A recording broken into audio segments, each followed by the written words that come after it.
E aí, meninos de sábado, tá começando mais um Além da Tela hoje com Maíse Braga e Meninos de Sábado, porque você começou dando palestra no sábado, né, Maíse? Sempre, já fazia palestra há 3 anos, depois há 42 anos no sábado. E essa semana, pessoal, a gente tá com a Maíse aqui para falar dos filmes que marcaram a vida dela. Excepcional, fantástico, não vão perder, hein? E são filmes tão especiais, né, Maíse? Emocionantes, que eu tenho certeza que quando você assistir, você vai gostar. Então já deixa o like por causa desses filmes especiais, se inscreve no canal da FEB TV e compartilha com todo mundo que gosta de filme também.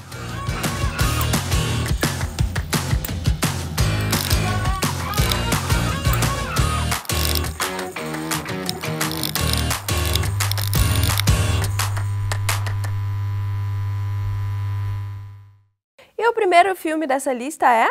A Lista de Schindler.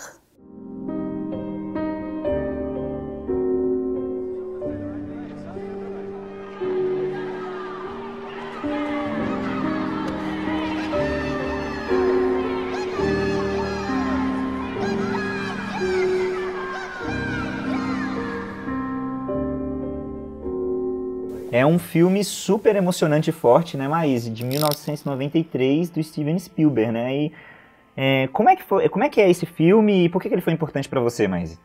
Porque, na verdade, relata uma época em que, durante 6 anos, durante a Segunda Grande Guerra Mundial, houve um período de treva, de hipnose, que começou na Alemanha e que envolveu o mundo. E crueldades jamais relatadas foram, inclusive, pelo próprio Spielberg, pesquisadas. Ele criou um projeto, Shoah, em que ele foi atrás dos sobreviventes dos campos de concentração e apareceram histórias inimagináveis. E ele criou um arquivo, que existe até hoje, imenso, com o relato dos sobreviventes, em que uma pequena parte é colocada no livro e conta a história de um homem que simplesmente queria fazer negócios, queria ganhar dinheiro com os nazistas, que então dominavam a Alemanha, mas que se vê a braços com uma realidade absurda, o de tornar escravos judeus de todas as classes sociais dentro das fábricas que ele ia administrar.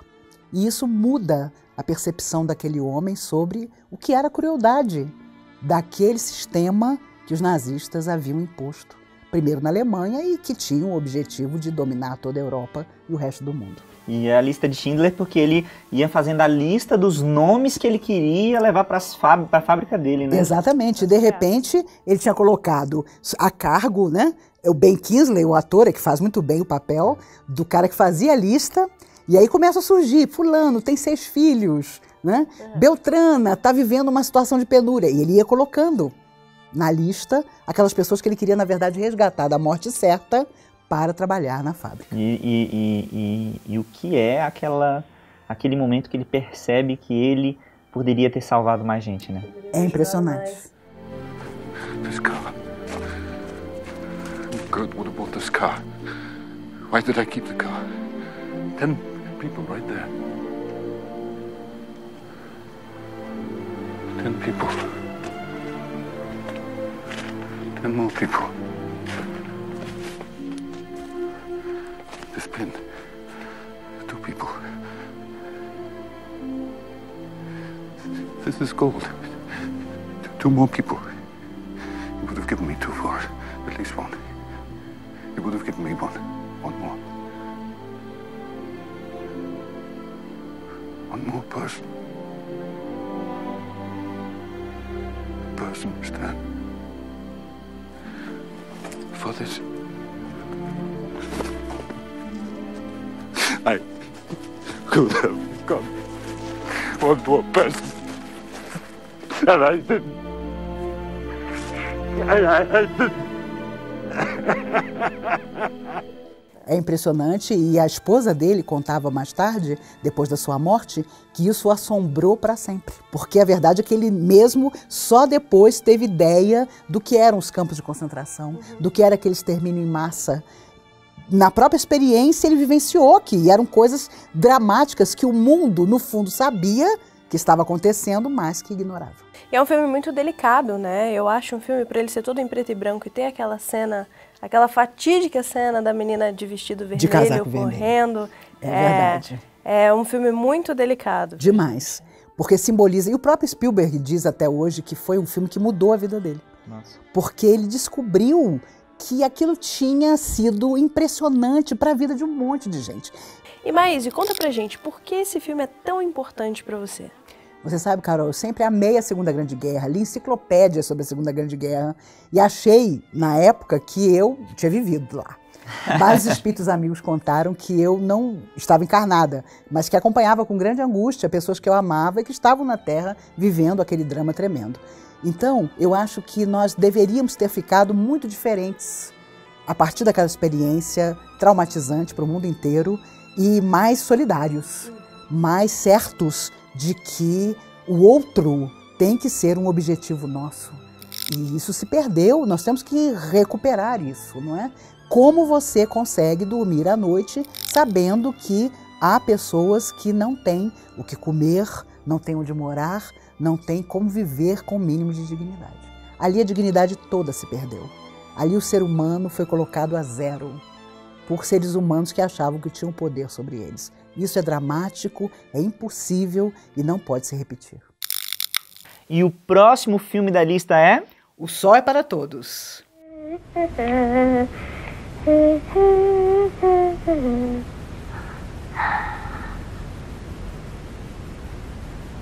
Bum, bum, bum, bum. Bum, bum, bum, bum.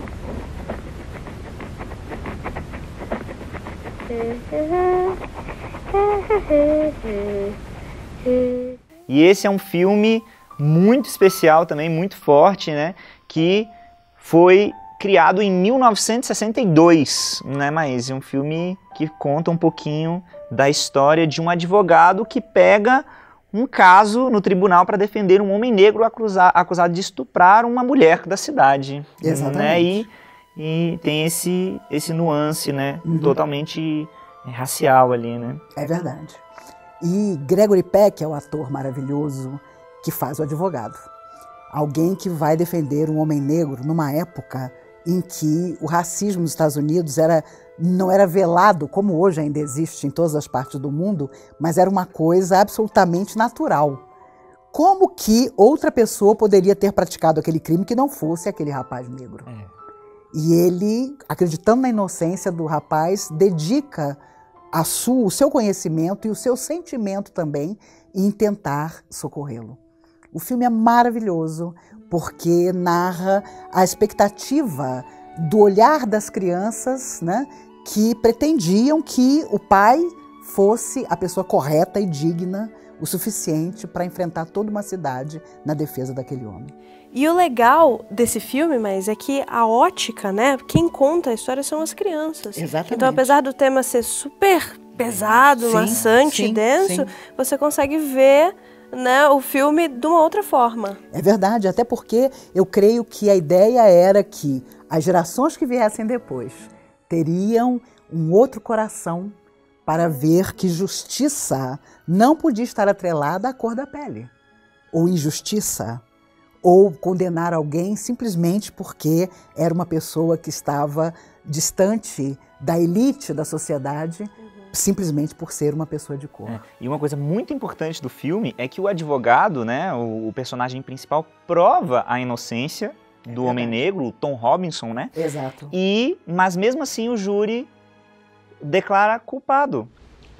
How come you so all fired anxious to do that woman's chores? Looks like she didn't have nobody to help her. Like I said, With Mr. Yule and 7 children on the place? You did all this chopping and work out of sheer goodness, boy? You mighty good fella, it seems. Did all that for not one penny? Yes, sir. I felt right sorry for her. She seemed...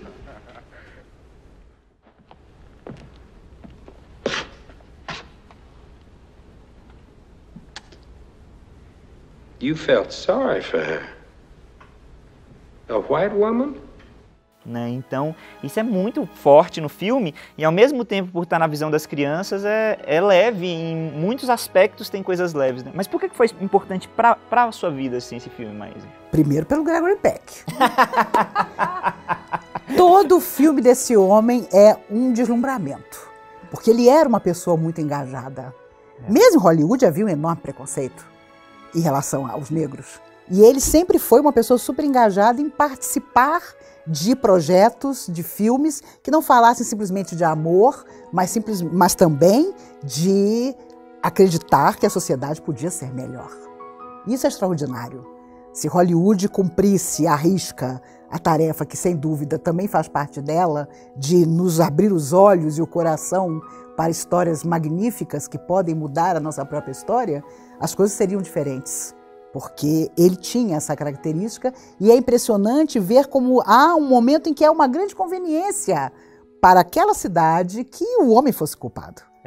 Por que ter que rever conceitos, posturas, se era tão fácil considerar que ele tinha tido a ousadia de sequer aproximar-se de uma mulher branca?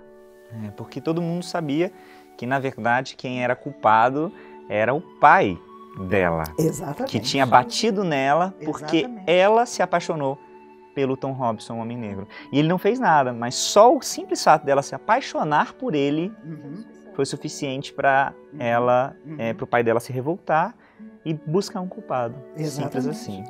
E será que em alguns momentos da nossa vida, quando queremos nos omitir, nós não buscamos culpados que não sejamos nós? E não achamos até quem nos defenda nas nossas incoerências? Isso é muito sério e precisa ser transformado. A omissão daquilo que nós podemos transformar e não transformamos nos acompanhará ao longo de toda a vida e além da vida também. Então poderíamos dizer, vivi numa época de grandes convulsões sociais, vivi numa época em que as coisas se transformavam, mas o que nós como pessoas fizemos para que as coisas se transformassem para o melhor? É um filme de 1962, do século passado, e que nos traz aspectos ainda tão atuais ao nosso coração. E antes de Martin Luther King. É verdade, depois ainda veio Martin Luther King, extraordinário, maravilhoso, e principalmente herdeiro dessa indignação das minorias, que na verdade são maiorias, mas que os privilegiados fingem ser minoria para que fiquem ali no seu cantinho, sem buscar os seus direitos. E não só em relação às pessoas de cor, mas em relação a tantas outras pessoas, nós fazemos questão de que fiquem no seu canto, desde que não nos incomodem e mudem o nosso status social, emocional, material. Se nós não mudarmos isso, não terá adiantado nada. Religião, convicções políticas, ter vivido na Terra, de nada adiantará. Depois dessa vai falar o quê, né? Vai falar o quê? O que eu vou falar? E o próximo filme é um filme incrível de 1950 que recebeu apenas 14 indicações pro Oscar, pessoal. Tá ali, ó, juntinho com o Titanic. Qual é o filme? A Malvada. And never before has this award gone to anyone younger than its recipient tonight. How fitting that it should pass from my hands to hers. Such young hands, such a young lady, young in years, but whose heart is as old as the theatre. Honored members, ladies and gentlemen, for distinguished achievement in the theatre, the Sarah Siddons Award to Miss Eve Harrington. E a história desse filme fala sobre Eve, uma mulher que faz de tudo, umas falcatruas ali para roubar o papel de uma grande atriz de teatro, não é, Maíse? É verdade. Annie Baxter faz a malvada. E Bette Davis, a grande atriz, faz aquela que ela ambicionava usurpar. O lugar, a admiração, o carinho, a amizade, o amor dos homens. Então ela surge no filme como uma humilde fã. Uma coitadinha, né? Uma pobre coitada que ficava na porta do teatro toda noite em busca de um olhar. Mas, na verdade, a intenção era tomar o lugar dela, tomar tudo que era dela. Ela ambicionava ter a vida que a outra tinha. É muito engraçado ver como que tem uma reviravolta, né? Que ela vira a grande atriz, mas ela se dá mal por isso. Exatamente. Na verdade, o filme de 1950 traça muito o que havia nos bastidores de Hollywood, que eram pessoas querendo passar por cima das outras e, claro, para estar no meio, tornando-se amigas, acólitos daqueles que eles incensavam, mas com o grande objetivo de passar a perna mesmo, de conhecer determinado diretor, determinado produtor, um grande chefe de estúdio. Então eram mulheres às vezes belíssimas que se pronunciavam tolamente, fazendo aquela burrinha muito bonita, mas se aproximavam só daqueles que tinham poder para colocá-los em determinado lugar. E que fala muito da vaidade, né? Exatamente, porque não eram só as mulheres que faziam isso, os homens também, não é? Homens jovens, apolíneos, que desejavam o lugar de um James Dean, de um Montgomery Clift, que eram os grandes da época. E a Malvada trata exatamente disso, das festas em que surgem essas possibilidades de você saber a quem atingir para alcançar o seu objetivo. Nossa, olha que forte. E que forte é aquele momento que no final, né, ali meio que uma lei de ação e reação, né, passa, uma fã se apresenta a ela e dá aquela sensação que vai acontecer a mesma coisa com ela, né, essa questão. E que estamos... quanto a gente está ali realmente fazendo coisas erradas para alcançar os nossos objetivos, né? Que é verdade. Perigo, né? E ela já completamente iludida por um patamar do qual, teoricamente, ela jamais cairia, vai cair na mesma situação. Porque vai se sentir também insensada, fascinada pela admiração da outra, que com certeza vai lhe dar uma rasteira como ela um dia fez. E você assistiu esse filme quando você era adolescente? Como é que foi? Qual foi esse momento? Assisti antes dos 20 anos de idade, porque sempre amei filmes antigos e sempre adorei atores como ela, como Bette Davis, uma mulher fortíssima para a época, né? Ela foi casada 2 vezes, o primeiro casamento infeliz, o segundo não, ela casou-se com o ator que faz o seu admirador em A Malvada, né? Me foge agora o nome dele. Tiveram uma filha adotada, a quem deram o nome dela, do personagem dela em A Malvada. Uma mulher impressionante, porque ela, numa época em que as mulheres não tinham direito nenhum, muito menos em Hollywood, ela sentava-se com os chefes dos grandes estúdios, ela determinava o salário dela.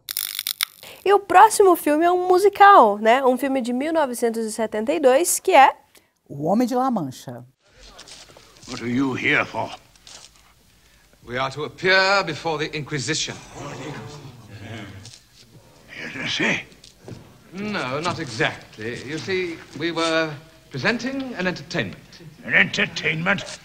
How does an entertainment get into trouble with the Inquisition? E O Homem de La Mancha é um musical maravilhoso, né? Tem músicas lindíssimas, letras espetaculares que conta a história de Dom Quixote. Na verdade, a história de Miguel Cervantes, que vai preso pela Inquisição, e para distrair ali os presos que estão querendo julgar ele, ali ele fica meio com medo, ele resolve, junto com os presos, fazer a peça de Dom Quixote. É verdade. Não é especial, mas... Especial demais, porque Cervantes mudou o mundo. Impossível que ele não tenha sido inspirado pelas forças maiores para escrever essa obra magnífica, em que um homem luta contra moinhos de vento, luta contra fantasmas que só ele enxergava o quão terríveis eram, e é bem a história de alguém como ele, maravilhoso, lutando contra a loucura que foram os 300 anos de Inquisição. E é muito legal a gente perceber que, apesar de todo mundo julgar o Dom Quixote como louco, será que é ele mesmo louco? A partir da conduta dele a gente consegue ver isso aí, né, Maísa? É verdade, na verdade a loucura estava nos outros, naqueles que perseguiam pessoas que queriam a liberdade de pensamento, de sentimento. Sofia Loren, no auge da sua beleza, faz o grande amor de Dom Quixote, Dulcinea. Porque, na verdade, ele mostra que o amor nos mantém, porque ela era uma mulher da rua, ela era uma mulher completamente à margem da sociedade, abusada pelos homens de todas as maneiras, sobrevivendo a duríssimas penas, mas para ele era a mulher intocada, a mulher sonhada, a mulher amada acima de todas as coisas. No seu delírio, entre aspas, ela tinha uma parte importantíssima, porque era por ela que ele precisava lutar e vencer todos os moinhos de vento. E o grande ator Peter O'Toole faz Dom Quixote e Cervantes. É uma coisa de enlouquecer. Quem nunca assistiu não viveu. Sonhar o sonho impossível. Exatamente. The impossible dream to fight the unbeatable foe, to bear with unbearable sorrow, to run where the brave dare not go. Você sonhar que vai ver uma flor brotar do impossível chão devia resumir a nossa vida. Mas nós não acreditamos nisso. E por isso nossa vida é sempre menor do quão extraordinária ela podia ser. E o último filme da lista, o favorito da Maíse, vou revelar aqui, que é muito especial, tem músicas maravilhosas, é... A Noviça Rebelde. The hills are alive with the sound of music, with songs they have sung for 1,000 years. Esse filme é um filme de 1965, né, e que ele conta a história de uma noviça que, na verdade, ela não cabe muito bem nos padrões ali do convento, né Maíse? É verdade. Ela tinha uma alegria e, na verdade, ela andava pelos campos da Áustria e olhava o convento desde menina. E ela era muito só, não tinha ninguém, o sonho dela era estar ali no meio das freiras. E por isso ela acaba se tornando noviça. Mas havia nela uma alegria, uma ânsia de viver que não cabia realmente dentro de um convento. Por isso ela era considerada uma subversiva lá dentro. E, claro, a história real, ela vai tomar conta dos 7 filhos de um capitão que era um herói da Áustria e os dois se apaixonam. E o filme narra a história verdadeira do que aconteceu com eles, porque o nazismo surge, a Alemanha domina a Áustria, ele não compactua com o nazismo.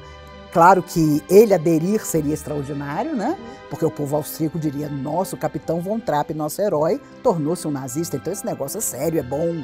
Mas ele se recusa e eles fogem, então, para a Suíça, pela fronteira, e só voltam 10 anos depois da guerra ter começado. É muito legal ver nesse filme como que já podia se falar assim de empoderamento nessa época mesmo. Que essa própria noviça, ela chega e ela muda o padrão vibratório da casa inteira, da família inteira, com a alegria dela, com a música dela. E tem uma canção que ela canta que fala, eu confio em mim e eu consigo. Né? É verdade, é verdade. É verdade. E ela era assim na vida real, né? Ela morreu velhinha, com mais de 95 anos, e teve outros filhos também, com o próprio capitão. Quando ela chegou lá, a filha caçula tinha 4 anos. E a primeira esposa tinha morrido no parto. E ele baniu a música da casa, porque a primeira esposa gostava também de cantar. E ele fica horrorizado quando ela traz a música para os filhos. Ele, um homem rigorosíssimo com os filhos, distante, de repente percebe que a música o reaproxima dos meninos, dos filhos, e era esse o anseio deles. Eles eram verdadeiros capirotos, mistura de capeta com garoto, né? As outras babás foram ameaçadas com cobra, com tudo que se pode imaginar, mas se apaixonam por aquela alegria que ela traz. Conta pra gente por que esse é o seu filme favorito. Porque eu morava em São João del Rei, no interior de Minas, onde meu pai serviu por 1 ano ao Exército antes de vir para Brasília, há mais de 50 anos atrás.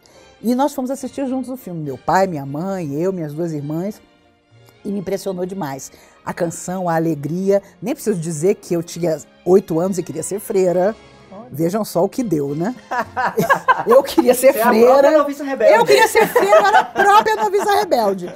Eu queria ser freira, achava que aquilo era um sonho, né? Achava lindo ela ser a freira do jeito que ela era, que ela nem se tornou, não é? Porque eles fogem e ela se torna a pessoa forte que foi.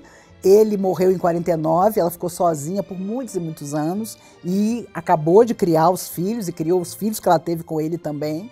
E foi uma mulher realmente batalhadora desde o início. As mulheres que surgiram na Segunda Grande Guerra eram mulheres de temperamento muito positivo, porque a dor do mundo encontrou na mulher a alegria, a esperança e, ao mesmo tempo, o acolhimento. A mulher nunca mais foi a mesma depois que a Segunda Guerra acabou. Inclusive porque ela foi trabalhar no lugar dos homens que foram para o campo de batalha e quando a guerra acabou, os homens disseram, agora pode voltar para casa. Não, eu não vou voltar para casa. Eu quero continuar trabalhando. Então, a Segunda Guerra foi um período dificílimo, mas mudou o mundo e mudou também a mulher. Foi a primeira vez em que a mulher disse, peraí, eu não quero ser coadjuvante, eu posso ser uma protagonista. E Maria von Trapp é um pouco aquela mulher que surgiria depois. A mulher acolhedora, a mulher mãe, a mulher que dá conta dos filhos dela e dos filhos que a outra deixou, mas que também não abre mão dos seus sonhos. E é importante pensar que tudo é mensagem. Hollywood não existe porque um dia alguém resolveu ganhar muito dinheiro. As histórias que Hollywood nos conta, sejam cruéis ou maravilhosas, são pouco a vida de todos nós. Ou deveriam ser. Porque as pessoas vão sempre ao cinema. Dizer que hoje elas vão menos ao cinema não é verdade. Elas, na verdade, buscam, embora não pareça, qualidade real. E quando o filme conta uma história que fica no nosso coração, então ele cumpriu a sua tarefa e nós vamos cumprir a nossa, que é de alguma maneira, sermos um pouquinho melhores. Não simplesmente porque temos essa ou aquela religião, mas porque percebemos que os sonhos do homem são sempre de beleza, de progresso, de evolução. Pessoal, muito obrigada pelos views de vocês. A gente observa tudo, os comentários, todas as coisas que vocês dizem pra gente. E, mais uma vez, a gente agradece a presença da Maísa. A honra foi minha, obrigada. Somos meninos de sábado, Maísa. Meu Deus! Que eles se proliferem! Valeu!